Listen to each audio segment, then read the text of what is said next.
Hi, it's Wednesday, and that means it's time for another video edition of Widower Wednesday. I'm Abel Keough, author of the book Dating a Widower, and today I'm giving all the widows and widowers out there 3 things they can do to make their dating more effective and lead to a long and loving and happy chapter 2. Now, I'm often asked by widows and widowers who are thinking about dating or just starting to date, what are some things they should do if they want, if they're looking for a chapter 2 with someone else and they want it to be successful, what are some things they could do?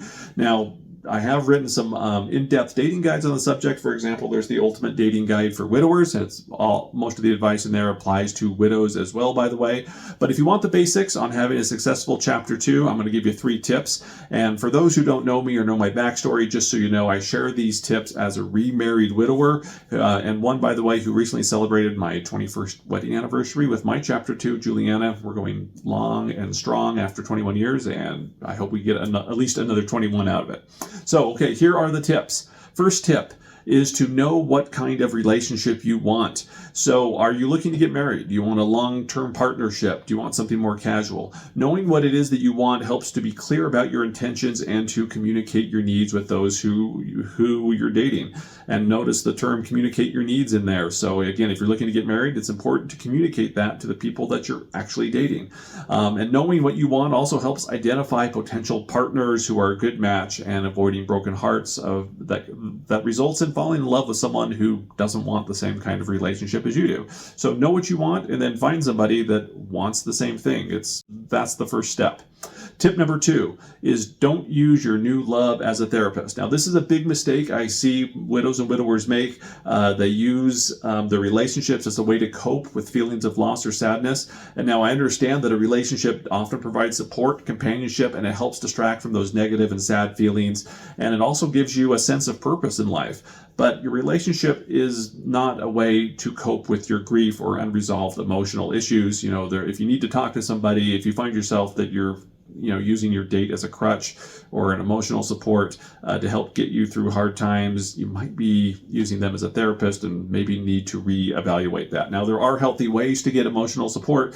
You can go to grief groups, you can find groups online, you can chat with people, you can go to an actual therapist, but using your new partner as support or as emotional support or as a therapist is not one of them. I have never seen it in all the years I've doing this where a widow or widower has used their new love as a therapist where it's worked out long term. The relationship will crash and burn, and the person you're dating will, I promise you, become resentful.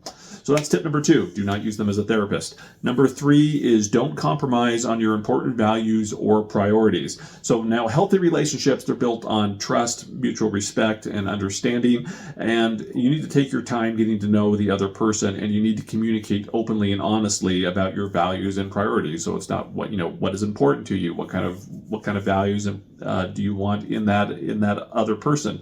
And what I've seen over the years is when you compromise on your values or what is important to you, you lose self-respect and it makes you resentful towards your partner and the relationship that you have. So putting your values to the side to smooth things out in the short term works in the short term, but long term it's going to blow up your relationship, because I guarantee you will feel unfulfilled, you will feel resentful, and that the first chance it's going to come back, you're going to take it out on your partner, and you're going to realize, this person isn't for me. Because the person you want to spend the rest of your life with, you want to have a successful chapter 2 with, you shouldn't have to compromise on your values and priorities. You want to be with someone where you're united on the important things, because that's how, for example, you get married 21 years. Julie and my marriage would not have lasted as long as it had we had either of us, by the way, compromised on things that were important to us. So we're a good fit that way.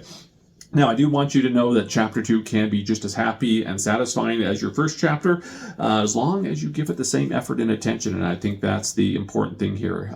Relationships don't just happen. They don't just grow on trees. You've got to actually nurture them and put some effort into them. So take some time to think about these 3 tips and what you've talked about, and before you embark on that new serious relationship.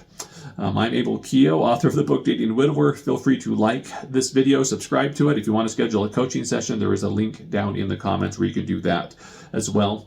And I will see you all next Wednesday.